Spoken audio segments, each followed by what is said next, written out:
This is Stephen J. Abramson. Today is December 2nd, 2009, and we are here to talk to Larry King. This is part two of an interview with Larry King for the Archive of American Television, and we are in North Hollywood, California. So let's pick it up with Larry King Live. In June of '85, you began hosting the hour-long Larry King Live that you're currently doing on CNN. How did that come about? Well, first, I'm very proud. I was told by Guinness that we're the longest-running television show in American television history, hosted by one person at the same hour on the same network. So it'll be 25 years, June 1st of 2010. I'm very proud of that. And it came about is that I'd worked radio and TV all my life. Radio started in '57, TV in '59. So I'd been very accustomed to TV, and I'd moved to Washington from Miami. I was doing my national radio show, which started in 1978. I was doing local television in Washington on the ABC affiliate, Channel 7, a weekly interview show. Ted Turner was a fairly frequent guest on my nighttime radio show, and also I think once on the TV show. And in 1985, early in 1985, he called me up and he said, you know, I've got this lady, Sandy Freeman, and she's hosting this show every night at 9 o'clock, and we've been on the air 5 years, and I like her a lot, but her husband, I can't stand him, and he's her agent, and her contract's coming up, and he wants a big increase, and he's giving me a deadline. This was like on a Tuesday, Friday, to renew the contract. And I wanted you to replace her. You'd be on the air from 9 to 10 every night. Now, I was doing midnight to 5 on Mutual Radio. I was making, I think, $200,000 a year. I was single. I was happy. I was going to baseball games. I was going to hockey games. I was even broadcasting in between periods at hockey games for a new cable network that's now Comcast. And I said, well, I don't know if I need it. So I called my agent, Bob Wolf, at the time, the late Bob Wolf. He met with Ted. He called me up. He said, listen, they're going to give you $200,000. So you'll double your pay in a day. And he'll give you a 3-year contract, but he's willing to, at the end of a year, if you're unhappy, you're out. So I said, okay. And Ted wanted to do this, partially because he wanted me, and partially because he wanted to give it to Sandy Freeman's husband. And we started June 1st, 1985. The microphone was the same microphone that I used on radio. That's how they had that microphone by me. And I didn't know if I'd like it or not. CNN was not on in Washington. I never got a chance to see the channel. I'd guested on Sandy Freeman's show once. And when I traveled, occasionally I would see it, if they were on, like in a city I was in. And they would call it the Chicken News Network, and they're making fun of it. And we were at a ramshackle studio in Georgetown. And we started in 1985, June 1st, and that first night, I'll never forget, Mario Cuomo was the first guest. And I knew 10 minutes in that show was going to work. I don't know why. It just felt right. That's how it began. How would you describe the format of the show? Was the format, from the initial show, was the format always there, or did you have to kind of experiment to get to Well, the format's never changed. The guests, phone calls, and now, of course, there's Twitters, there's emails, there's blogs. But basically, the show is I interview people, panels, individuals, about things current. Over the years, we've had to do a lot more tabloid stuff than I generally like. I like news and sports. We do less sports because ESPN is doing sports every night. You'd be on against sports.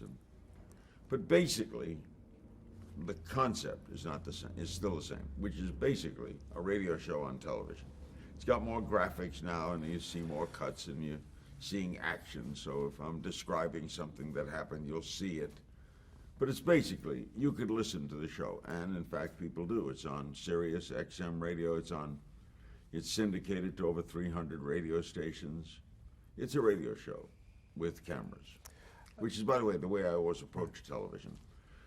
I approach television, some people in radio didn't make it in television because they got either frightened of the media or they regarded it as different. Right. To me, it's all communication. What we're doing now is I'm communicating to you. We could be on audio, we could be transcribing, people could be reading this, but basically this is communicating. It's a form of communications. Given that the show is normally an hour format and you have limited time, what determines when you actually take call in? If you It's not determined. I can take it in the second segment or the last segment. Calls come in, they screen them. The radio show was so different. First had 5 hours. Second, we didn't screen the calls. You got in, you got on. And how long you stayed on was up to me. And I like that. Television is a more frightened media. They're scared of putting on the wacko call or someone who might say something wrong. God forbid someone say something wrong, which to me is a joke. I mean, it's television. It ain't brain surgery. But anyway, the calls are screened, and they'll tell me that this call is holding. I may take it, I may not. There's no rule of thumb. when the calls do make the screening, though, and they turn out to be a really uncomfortable call, how do you handle that? I get rid of it. You know, that's also no great science. I treat callers, and on radio especially, because we take so much more calls. When I did radio, television, if we take 3 calls a show, it's a lot. But the caller, when he or she comes on, is now part of the show. And I am the determining factor as to their relevance. Are they on the mark? Is the question good? Have they asked it in a succinct manner? I have to be the judge of that. The letters to the editor of the New York Times gets in 500 letters a day, prints maybe 4 of them, and edits them for one reason, so that you, interestingly, read them. I am the letters to the editor, except I don't have his luxury. I can't edit them, and I don't control what they're going to say. I don't have their thoughts in my hand. So I have to be, not rude, but I have to move it along. And the show counts, so I move it along. Who produces? It's all my determination. Right. Who produces the show, and how involved are you in the behind-the-scenes planning of a show? I used to be very involved. The executive producer is Wendy Walker, and she has an assistant producer, and there's about, I think, 40 people work on the show. They're in New York, Atlanta, Washington, and Los Angeles. And generally, I stay out of the booking of the show. I'm asked to help. A current thing is going on. I'll make the calls because I know the people. I found that if I picked the show, I would pick things that I like. So I would do, frankly, I do baseball 3 nights a week. And sports, and occasionally throw in an actor or 2 and some politics. That would be but that wouldn't be good for CNN or good. So I rely on the producers to do the best job they can. Do we always agree? No. Do I like every show I do? No. But that's the nature of the game. As Ted Koppel once said when he was doing Nightline, they give me Vietnam, or they give me, they give me Iran for 2 nights a week, and I give them back the preacher and the choir girl, the other 3. It's give and take. But I don't produce the show. How is it determined who your fill-in hosts are when you have a night off? I'm sorry. It seems like every week there's 1 or 2 controversies that it's sometimes questionable if they're even news stories. Tell me what your approach is. This is a dilemma we all face. A famous person is involved in a sex scandal, Tiger Woods. That's a story. And you can't say it isn't a story. It is a story. The question becomes, how much of it do you do? When has it become enough already? And that's a borderline call. The Michael Jackson death. How long do we carry that? I disagree with a lot of our carrying that. We got very good numbers, though. And ratings count in the business. Ratings bring income. You know, there's no set answer to it. If I didn't have to do it, I wouldn't do it. In other words, however, let's take O.J. Simpson. That's the classic case. He's the most famous human being ever charged with murder. Probably Aaron Burr is second. and Fetsy Arbuckle was third. But he was the most famous person ever charged with murder in the history of the planet. You had to cover that. And the trial was telecast. You had to cover it. You had to do that every night. Did it get taxing? Yes. But it moved. What I like is a story that moves. If it's moving, then I'm with it. Now, trial moves. So that was fair game. The Michael Jackson, when he was dead. So obviously, was there a background with the doctor? How did he die? Okay, a week, 2 weeks, not 3 weeks. He was, one night I felt like going on and saying, Michael Jackson's still dead. Okay, the story had no legs, in my opinion. A Tiger Woods story, when does that stop? Does it stop when he comes back to play and things are forgotten? Or it's thin line. You have to do it. There's no getting around it. You have to do it. Other things, I didn't think we had to do the Scott, what was his name? Peterson. Right. We didn't have to do that. We didn't have to do it. I didn't like it, and we didn't have to do it. When you have a fill-in, when you're off for a night, you have a fill-in host. How is it determined who is that person? The producers have done that. They talk to me about, the people that are going to be good. We've started people. Joy Behar now has her own show. We started using her. We used Nancy Grace for a time. She has her own show. I like Ryan Seacrest very much. I like some of the people on our staff. Wolf Blitzer does a very good job when it's politics. John King is very good, like John Roberts. It's a mutual discussion thing. We do a lot of tapings.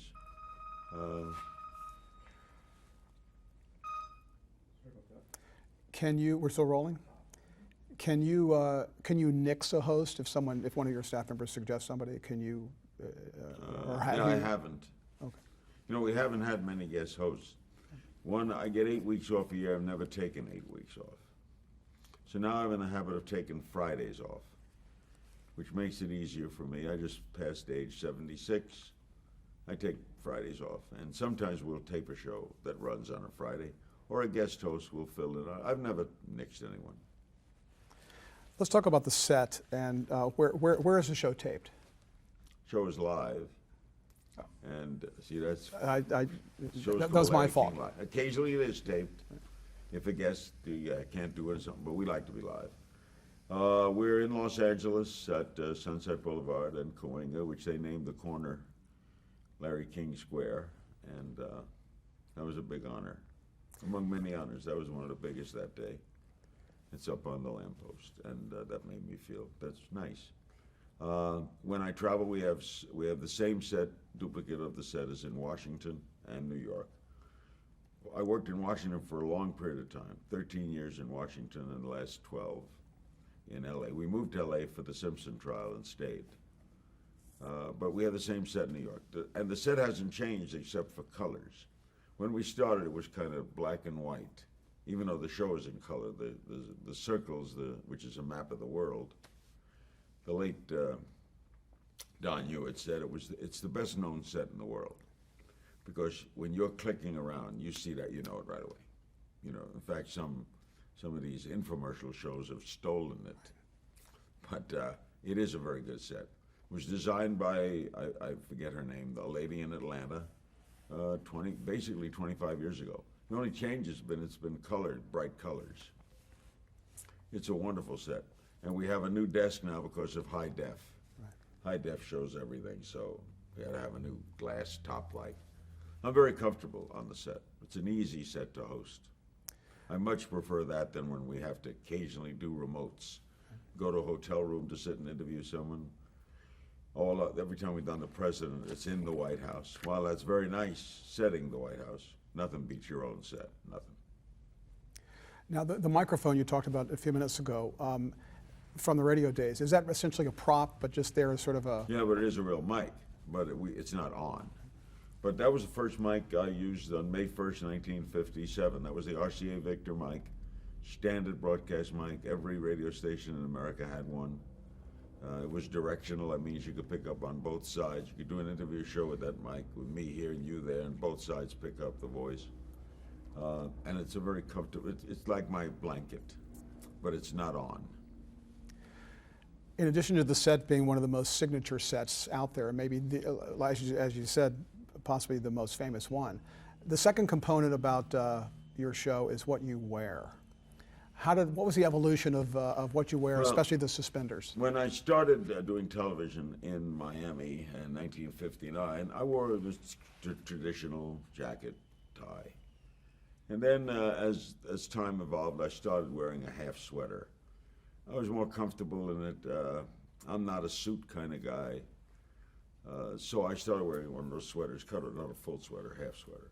And that's what I wore initially on CNN. If you see the early CNN shows, I wore some nights a jacket, most nights a half sweater. Then I had heart surgery and lost a lot of weight. And my ex-wife Sharon and I were having dinner one night, and she said, "You know, you're much trimmer, you look good. You ever tried suspenders?" I never wore suspenders in my life, never. You ought to try it. It might be a nice look. I tried it, and one night put suspenders on, and some people called in and said, "Boy, that looks good," and that's all you had to hear. And I've worn them ever since. Do you pick them out yourself, or do people? Oh, they come from a variety of ways. People send them to us. I pick them out myself. Some of my producers pick them out. We have a whole bunch of shirts in the LA office, in the Washington office, and the New York office with braces. So when I travel, it's made very easy. I don't carry any shirts. I don't carry any braces. And then I get there every night and we pick out what color looks best. Sometimes they'll try to say, if you're doing a show on Valentine's Day, you're going to wear red, that kind of thing. We try to keep it, though. It's all informed that the colors match. Did you ever think that it would become a signature part of you and your look? Never. I spoke once in Syracuse at some giant event of about 10,000 people. It was immense.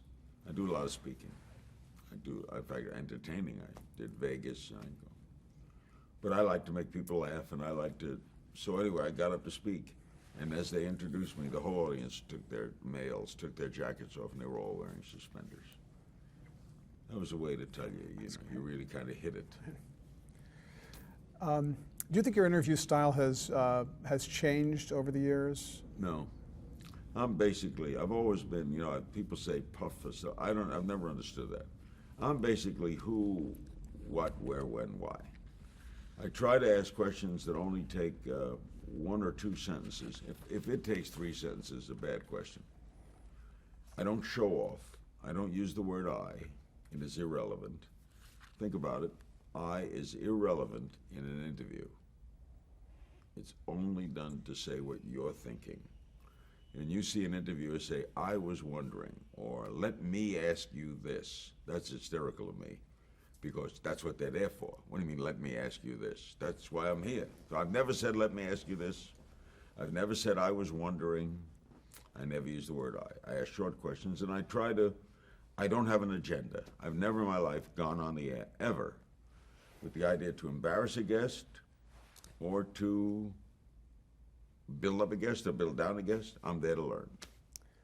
Don't you tell an old joke about Howard Cosell and the use of the word I or something about that he said? Oh yeah, Howard. The famous joke about Howard Cosell is, "Enough about me. Let's talk about you. What do you think of me?" But I used to do a takeoff on the I interviewer. There was a great radio team years ago called Bob and Ray, and they were brilliant. In fact, Bob is still alive. And they would do takeoffs on bad interviewers. And the key to interviewing is listening, because that gives you a follow-up question, and being short and brief, but basically it's listening. And they would have Wally Ballou was their famous character, and he was a man, he did man on the street interviews. And they'd go to Wally Ballou. And as Wally Ballou, they used to bill him as the world's greatest interviewer. Wally Ballou learns things nobody learns. Here's Wally Ballou, and he's on the street. So I'm on the street, interviewing. Here comes a gentleman. "Sir, hi, how are you? What's your name?" "Howard Morris." "Hi, Howard. Where do you live?" "I live in Roslyn, Long Island." "Roslyn, Long Island. What brings you to the city?" "Well, I'm a spy, and I'm here to blow up the UN building." "Are you married?" Good point. Listen. Yeah. So I listen. I try to ask good questions. So over the years, we've made a ton of news by asking good questions. I don't know where that theory came along that I ask puffball questions. I'm not Mike Wallace, who's not only a great friend of mine, but the broadcaster I admire the most. We're completely different. Mike did me for 60 minutes. He comes in with this much material. I don't like to be overly prepared. That probably came because when I started, and Bobby Darin walked into my radio show one day, I didn't know he was coming, so I couldn't prepare for him. I didn't know Jimmy Hoffa was coming. I couldn't prepare for him, and I got to like that. So I like that. Now, you can't give anyone a style. I wouldn't tell any other broadcaster to do me, and I wouldn't do someone else. My style is to... My friend Herbie said that Larry created a vacuum and filled it. My style is to be dumb. And I don't mean that disparagingly. I don't know. I don't know. Tell me what happened. When you do that sincerely, what happened? You learn a lot. Because you tell the guest you really want to know what happened, and you don't know what happened, and you haven't made an assumption about what happened. When we had the first Iraq War, we did that show every night about that war. Every night. We'd have generals on, reporters. I asked the same first question every night. What happened? I wasn't there. You were there. What happened? Tell me what happened. Now you get the reporter that I don't like is this. Today in Iraq, there were 3 bombings in the downtown area of Baghdad, while on the other side, there were reporting soldiers of entering from Canada had sent soldiers. They were coming through. And what do you think of all of that, as opposed to what happened? I like what happened. Then you got to listen, because from that answer will follow the next question. That's my style. It hasn't changed at all. You could go, if you got a tape of me in 1959 at Pumpernickel's restaurant, I'm doing the same thing. That's why I love it. You may be among the most satirized TV personalities in history. How do you take the parodies of you? I love it. It's a sign of Saturday Night Live has done me quite a bit. People do. It's fun to be. You know when they make fun of you. Sinatra said once, "There's a lot to be said for longevity." If you've been doing something 52 years, you had to do something right. You just had to do something right. So it also means that people know right away who you are, and that's a sign of just, you're on television every night. When you go into people's homes, television personalities are completely different than, say, movie stars. Johnny Carson and I once were when we inducted people into Television Hall of Fame. I was inducting David Susskind, and he was inducting Huntley Brinkley. And we shared the same dressing room. And so we were talking about just life in general. And he said, the funny thing about television personalities, nobody says Mr. Carson.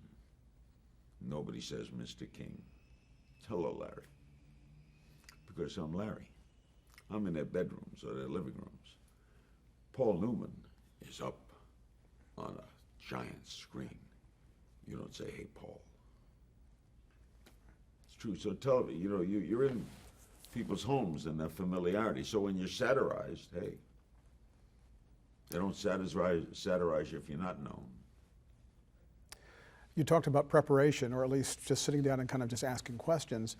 What about when it's like a politician or a world leader? Is it different? Prepare more. Okay. You have to know, because you got limited time. Now, when I had my radio show and I would have 3 hours, I didn't need a lot of preparation.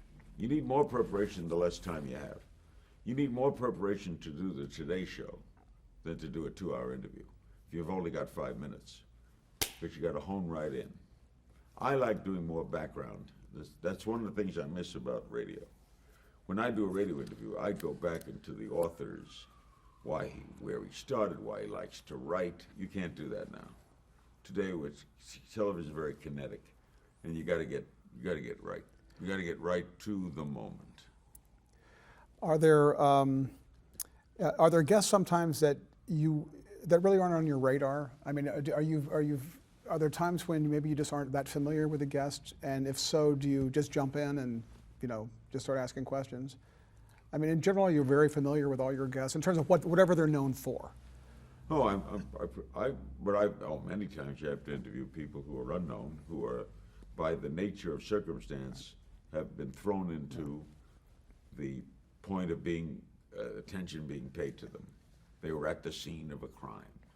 They called 911, so they're not familiar with being on, and you don't want that they're intimidated by you because you're Larry King or Barbara Walters or whatever. So you have to put them more at ease than you would say, Clint Eastwood, who's going to know you and you know him and you've seen his movies, and so but basically when you get right down to it, it still comes down to who are you, what were you doing, why are you there, what's happening. It really is, to me, the simplest thing in the world is asking questions. In fact, I do it all the time. I do it all day. What'd you do in school today? To the boys. What'd you eat? What was it like out there? How you feeling? And I listen to their answers. It's not. When I say how are you, it's not a term of just how we walking down the street. Right. I want to know how you are. Okay. Is a typical day for you? Well, the show airs at 6 p.m. Eastern time, right? West, 9 9 p.m. Eastern time. So you're actually in the studio on the air at 6 p.m. Pacific I get time, there right? around 4:30. Okay. We go over the guests briefly, right. Not a lot. Generally, make small talk, make some phone calls, get ready to go on the air. Get down to makeup at about 5:35. Get made up, greet the guests if they're there. Sometimes they're not there. We do a lot of satellite interviews. That's different too. You'd much rather have the guests there. No, that's the ultimate. And then you go on the air, get prepared, sit down in your seat about 10 to 6. Never been nervous. Nothing to be nervous about. And then at 6 o'clock, the joy begins. And the reason the joy begins is at 6 o'clock, every night of my life, I have control of an hour. Not many people have that. When I did both my radio and TV shows, I had control of 6 hours a day, 5 on radio, 1 on television. 6 hours a day out of 20, a quarter of my day, I controlled. I can't control what my kids are going to yell or my wife is going to say or that. But in that moment, when that light goes on, what are they going to do to me? They can't control it. They can't tell me what to ask or make me do this. I could do anything. So that's a high. So that show is a high every night. Some nights higher ting others when you're doing something especially when you're on when I did the Perot-Gore debate. I mean, there was nothing bigger than that in cable history. It was a singular moment, the only time a sitting vice president ever debated an ordinary citizen. It got incredible ratings. It was seen all over the world. The phones broke down in Mexico. And I knew that. And that was something. So sure, that's higher than high. I'd like to do a little word association, but instead of words, I'm going to throw out some of the names of people that you've interviewed over the years. And just give me a brief comment, a thought, a reaction. Let's start with Marlon Brando. There was one appearance, there was a famous kiss with Marlon Brando. Yeah. I did 2 interviews with Brando. I've been at his home. Was at his home 3 or 4 times. I went to dinner with him twice. I found him fascinating. They called me one day and said, Marlon Brando's going to do your show. He called me up, he picked me up, we took a drive around Beverly Hills, went up to his house. He didn't want to talk about movies. There's nothing in his house that said movie. And then at the end of the interview, for some reason, he kissed me. And I use it as a prop when I do in my act. When I do a nightclub act or I do a speech, I always say that Marlon Brando is the only male that's ever kissed me on the lips in my life. never been kissed by a man, and I can't stop thinking about him.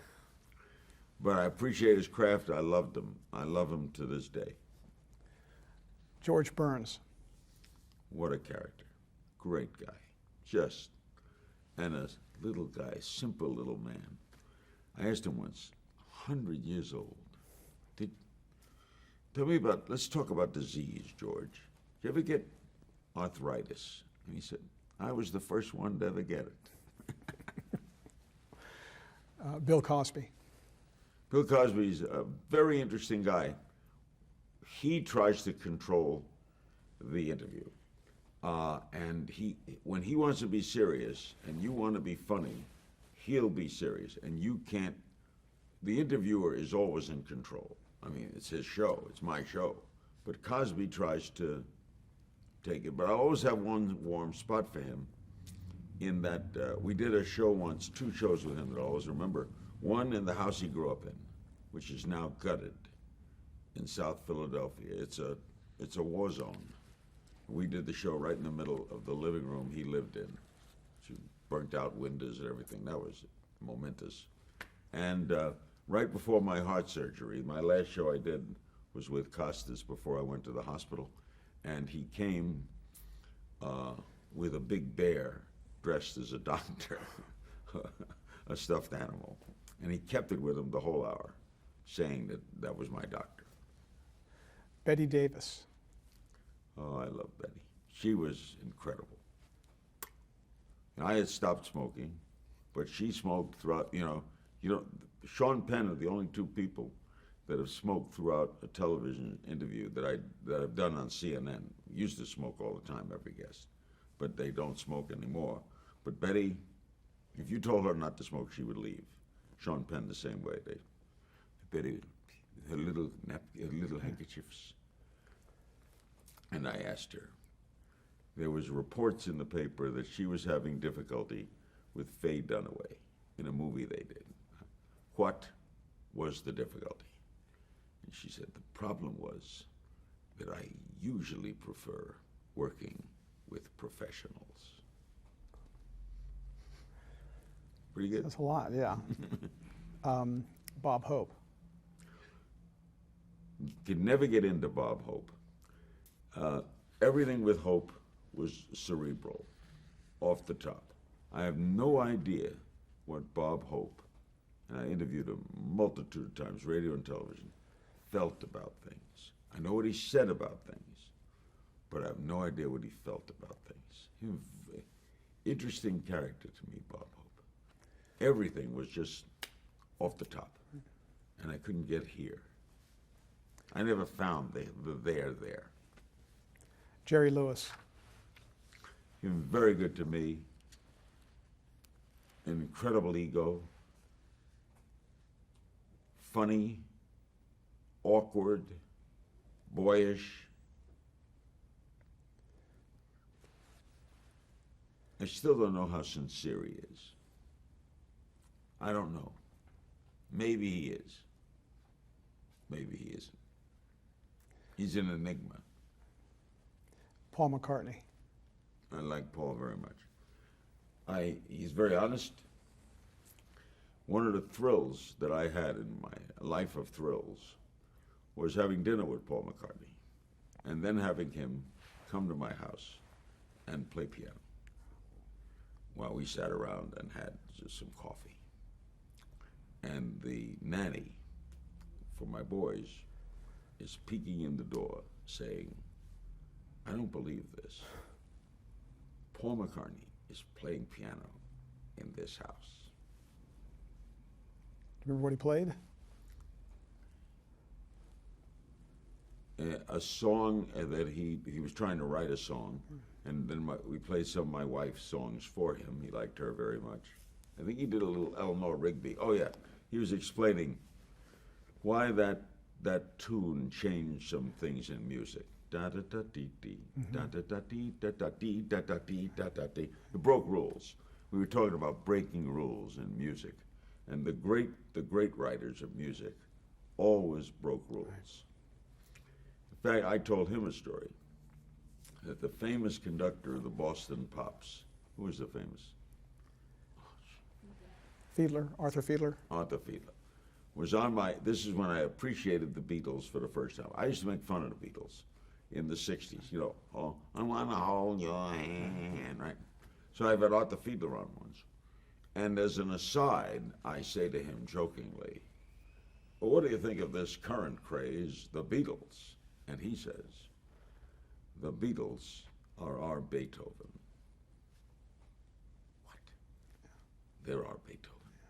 The music that they write will be here when we're both gone. They broke rules. I compare them to Bach in jazz influence and interpretation and chord changes. And McCartney's face just lit up when I was telling him this. And then I remembered that Fiedler used an example of Eleanor Rigby, and then that's when McCartney played it. And he da da da dee dee, da da da dee da da dee da da dee da da dee. He called that musical brilliance. And I, from then on, appreciated them. But it was Fiedler that taught me to appreciate them. Tammy Faye Messner. I felt so sorry for Tammy Faye. She gave me one of the most emotional moments to come on the night she's going to die and say she's going to die and say goodbye. And then we made the announcement of her death. They said they would call us and I would announce when she died. And then I stopped on the way flying east. I stopped in Palm Springs, and they did a memorial service for her, and I spoke. I felt very sorry for Tammy Faye. I think Tammy Faye was a victim. I don't think she was ever a thief. I don't think she ever knowledgeably stole anything. I felt a lot of humanity for her, and I understood how people loved her. She was what she was. Dan Rather. I'm still a very close friend of Dan's. I like Dan, and whenever I'm in New York, I try to see him. I think he was one of those broadcasters that got involved in the story. I'm not that kind of broadcaster. I don't want to be in the story, but he's one of the best at being in the story he's covering.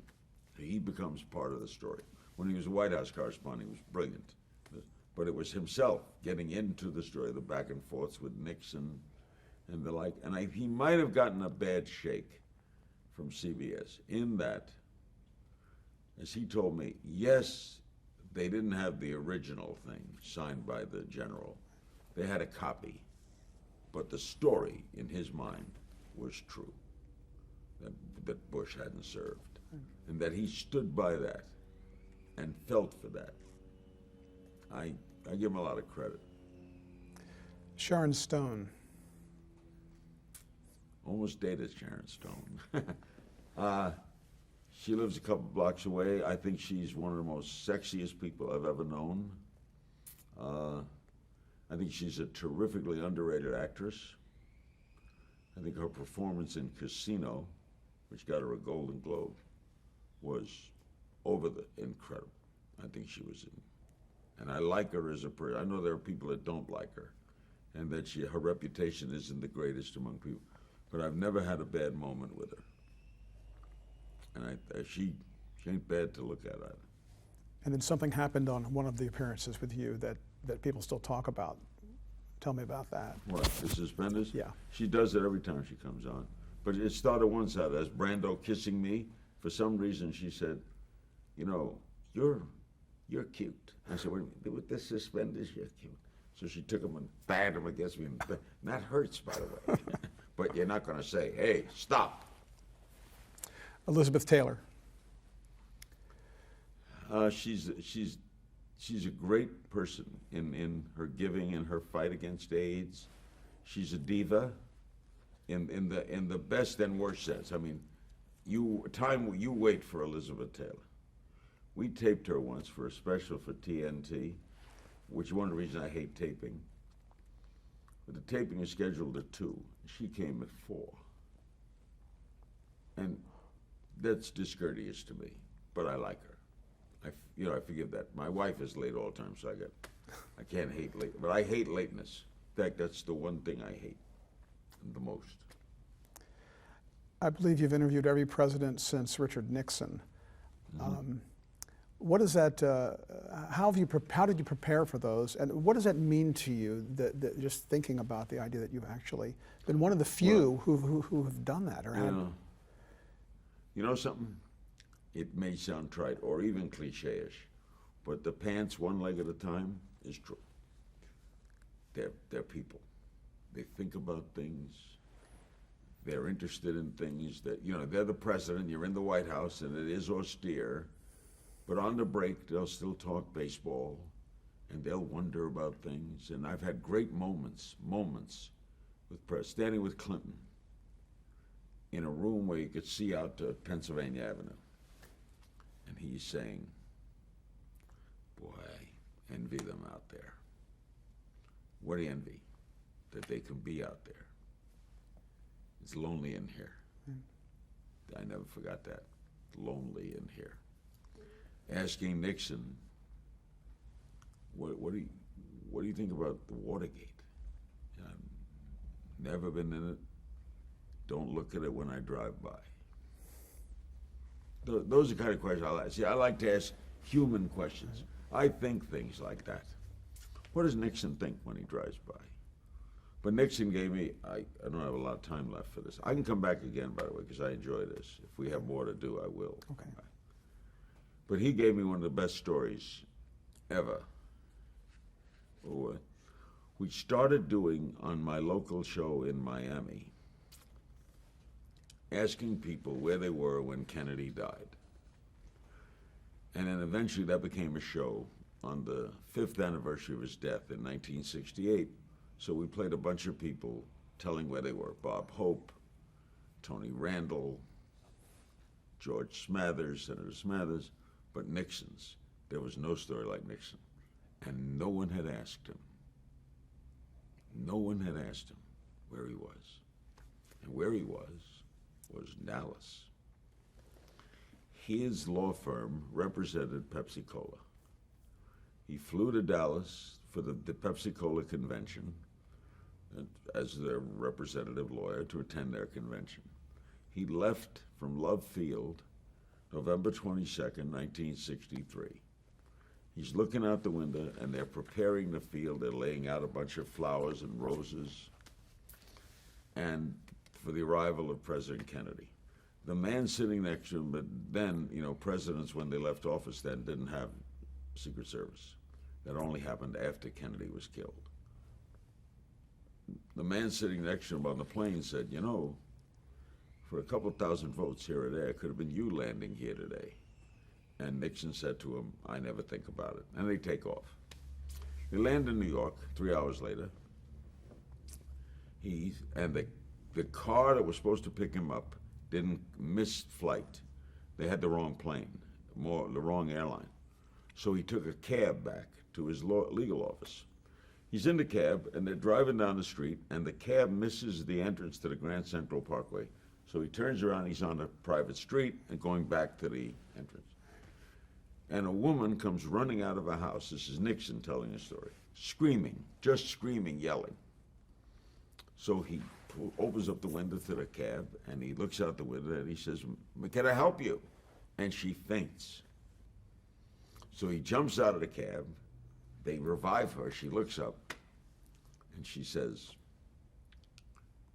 I just saw on television that Kennedy was shot. And I didn't know what to do, and I ran out in the street. And the first person I see is Nixon. And the whole world is coming to an end. Among all those presidents, have you had a favorite that you interviewed? The favorite is Clinton because of his steel trap mind. He is never dull, and he knows everything about everything. I've never met anyone like that. He knows streets in Guadalupe.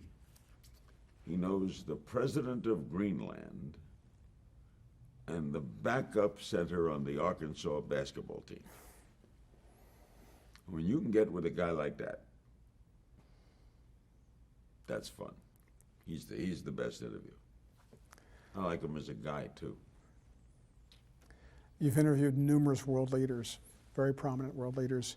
Are there any special either political or security issues that you have to deal with when you talk to Well, you leaders? know, I had when I just had the president of Iran, we had all the Iranian guys standing around. I had a little tussle with them over the question of the Holocaust, and that was a little edgy.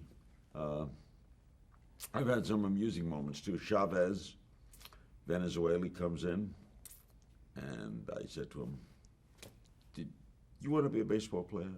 "Yes," he says. "Would you rather have been a Major League Baseball, big baseball fan, rather been a Major League Baseball player than president of Venezuela?" "Yes." "What happened?" "Could not hit the curveball." And then we started singing Allá en el Rancho Grande. For some reason, he likes to sing. Those are amusing ones. They're also, by the way, one pants leg at a time. You know, we have a way of exalting people. People are people. People are more alike than different. You know, I remember we used to, communists, they also eat food. And they walk and they talk and they like music and they breathe and they fall in love and they fall out of love and they get hurt and they're communists. The more I realize that, the more I talk to people, the more I realize how alike we are than different. I'd like to quickly mention some of the world leaders' names, just to get a quick comment, reaction. I got a Okay. break. Okay. Can I come back? How much more time do we? That's- How